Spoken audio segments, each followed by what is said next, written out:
How to enable how to delete your Instagram comment. So deleting your Instagram comment is very easy and simple. Suppose I have made a comment on this post on Instagram.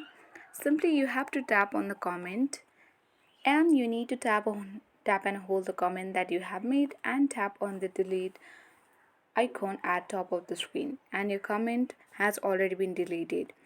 So this is one of the way. If you want to delete the comments of your past posts, then you can simply get out of here and you need to go to your profile, and on the section you simply need to tap on three line icon at top right corner, and on the section tap on new activity, scroll down, and under interactions tap on comments.